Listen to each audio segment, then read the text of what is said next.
मेरा निवेदन है कि आप ध्यान से बैठे और सुने। हमारे 3 तारीख के बाद अगर ये जीत के जयपुर जाएंगे, हमारे कोटा, जाडोल, फलासिया, इतने सालों में आपने देखा होगा अपन जो भी नेता भेजे सारे गुलाम थे। अब एक अमन समाज का आपका सेवक भेजेंगे, हर दिन आपके लिए काम करेगा। दिनेश भाई को मैं जनूंगा आगे का। सबसे पहले भाई मंदारे जगदीश जी पांडव को जोहार नमन करता हूं और आप सभी लोग अपना अमूल्य टाइम निकालकर इस अपनी आम सभा में पधारे, इसके लिए आप सभी का मैं हाथ जोड़कर जोहार अभिनंदन करता हूं। साथियों, सभी साथियों ने अपनी अपनी बात रखी, अपनी समस्याओं के बारे में बात की। आज दिन तक अपनी जो मूलभूत समस्या है उन समस्याओं का समाधान नहीं, उसके बारे में आप लोगों को बताया। तो आप लोगों को सोचने और समझने की जरूरत है कि आज दिन तक हमारी इन समस्याओं का समाधान क्यों नहीं हुआ। आज दिन तक हम लोगों ने और अपने बाप दादाओं ने 70-75 साल हो गए वोट दिए, तो आज दिन तक जो हमारे गांवों की समस्या है, जो मूलभूत समस्याओं का समाधान आज दिन तक इन लोगों ने क्यों नहीं करवाया।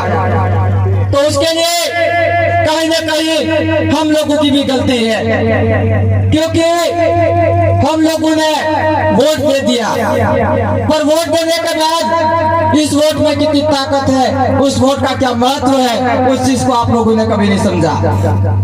आप लोगों को अब सोच समझकर इस मत का प्रयोग करना होगा, क्योंकि इतने सालों से अपने लोगों ने 500 रुपए, 100 रुपए एक बोतल दारू में वोट दिए, तो इसलिए आज हमें इन समस्याओं का सामना करना पड़ रहा है।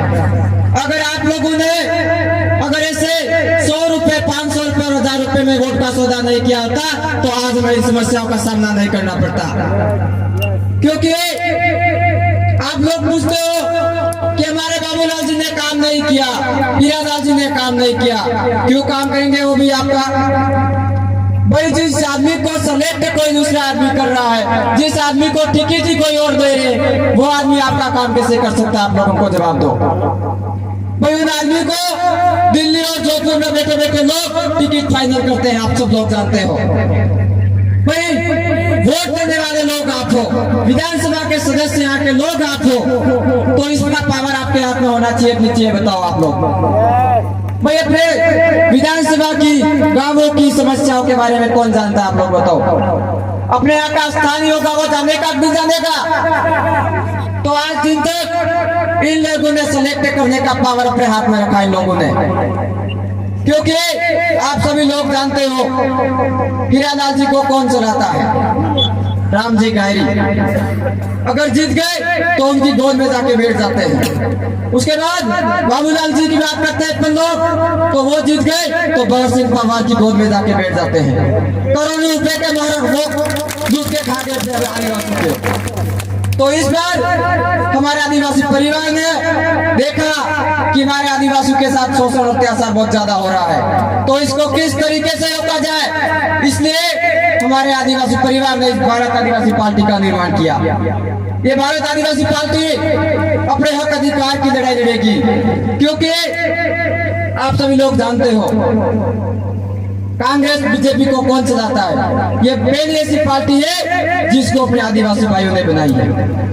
अपने भाई निर्देशन नियंत्रण अपने भाइयों के निर्देशन में इस पार्टी का काम होगा। तो इसलिए ये खुद का घर है, इस घर में आपको कैसे रहना है, कैसे सजाना है इस घर को, उसका निर्णय आपके हाथ में है। और मैं आपसे बोलूंगा कि आज दिन तक अभी प्रोफेसर साहब आपको बता के गए कि हमारे फलासिया ब्लॉक में कॉलेज होनी चाहिए गवर्नमेंट। आज दिन तक इसकी मांग इन लोगों ने नहीं उठाई, और हमारे भाई मंदारे जगदीश जी ने इसकी मांग उठाई थी। आप सब जानते हो, धरना प्रदर्शन किया था, तो वो भी भाई हमारे बीच में नहीं रहे। पर मैं आज आपके सामने ये वादा करता हूँ, अगर आप लोग सभी मिलकर के हमें विधानसभा भेजते हो तो सबसे पहले मैं सीधा ठोक के ये कॉलेज का यहाँ कॉलेज खोलवाऊंगा। तो आप सभी लोग, हमारा जो निशान है गेड़ी का, और ये जो बॉल दे रखी है गेड़ी के सामने, इस बटन पे अगर वोट दबा के आप लोग हमको विजय बनाते हो और हमें विधानसभा में भेजते हो, तो मैं सबसे पहले अपने क्षेत्र की जो मूलभूत समस्या उनको टेबल बजा के विधानसभा में रखूंगा, ये भी आपसे वादा करता हूँ। और उसके लिए आप लोगों को हमारा साथ देना होगा, क्योंकि आप लोगों को जो हमारा निशान है उस निशान को घर घर तक पहुंचाने का काम आप लोगों को भी करना पड़ेगा, क्योंकि जहां तक हो सके वहां तक हमारे हर गांव में जाने की कोशिश कर रहे हैं। जिस गांव में भी हम नहीं आ सके हैं वो भाई लोग नाराज नहीं हो, क्योंकि हमारे पास टाइम बहुत कम है। तो आप लोग अपनी अपनी जिम्मेदारी से इस निशान को हर घर तक पहुंचाने की अपनी अपनी जिम्मेदारी ले, और जो 25 तारीख को जो अपना मतदान है उस मतदान में बूथ लेवल पर अपनी टीम भी गठित कर ले रहे, क्योंकि जिस दिन वोटिंग होगी बूथ लेवल पर उस दिन 5-5-10 जनों की टीम बनानी पड़ेगी आप लोगों को, क्योंकि अपनी माता और बहनें हैं, बड़े बुजुर्ग लोग हैं, उनको समझाना पड़ेगा, क्योंकि उन्होंने इतने सालों से कमल और कांग्रेस को वोट दिए, तो वो हाथ जानते हैं और फूल जानते हैं। तो अपना निशान नया है, इसलिए अपन लोगों को मेहनत करने की जरूरत है। और आप सभी लोगों से ये भी बोलना चाहूंगा कि कोई लोग हमें बदनाम करने के लिए बोलते हैं कि भारत आदिवासी पार्टी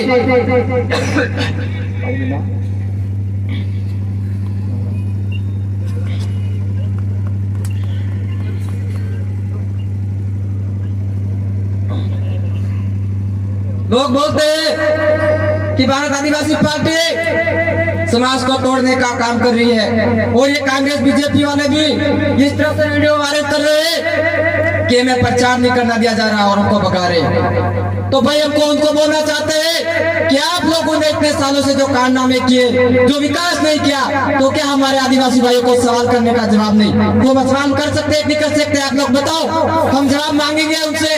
तो इसलिए वो लोग अभी प्रचार करने जा रहे हैं, अभी पुलिस वाले साथ में लेके जा रहे हैं, उनके फाफे पड़ रहे हैं, क्योंकि उन लोगों ने काम नहीं किया, विकास नहीं किया। इसलिए आप लोगों को सबको मिलजुल करके कंधे से कंधा मिला करके सभी भाइयों को एक होकर काम करने की बहुत जरूरत है। और कई लोग हमें बदनाम करने के लिए हमको ये भी बोलते हैं कि हम धर्म का विरोध कर रहे हैं, तो हम किसी धर्म का विरोध भी नहीं करते। हमारे समाज की आवाज उठा रहे, हमारे समाज को एक करने की आवाज कर रहे हैं हम। और हमारा जो हमारे भारत आदिवासी पार्टी का जो उद्देश्य है वो किसी जाति विशेष के लिए नहीं है। हम सभी समुदाय को साथ में लेकर चलेंगे, एसटी एससी माइनॉरिटी को सभी को साथ में लेकर चलने का काम करेंगे हम, क्योंकि हमें अगर पूरे टीएसपी एरिया में काम करना है, पूरे टीएसपी के लिए विकास करना है, तो कहीं ना कहीं हमको सबको मिलकर काम करना होगा। और आप लोग ये भी टेंशन नहीं ले कि हमारे इस क्षेत्र में कोटडा से हमको वोट नहीं मिलेंगे। भाई कोटडा में जो समस्या है वो हम लोग सब जानते हैं। कोटडा में हर गांव में गए हम, कोटडा में जितनी समस्या उतनी समस्या अपने फ्लासिया में भी नहीं है, क्योंकि वहां पे एक बांधो दो बांध बन रहे हैं, सक्सान बारिया और बुझा बांध।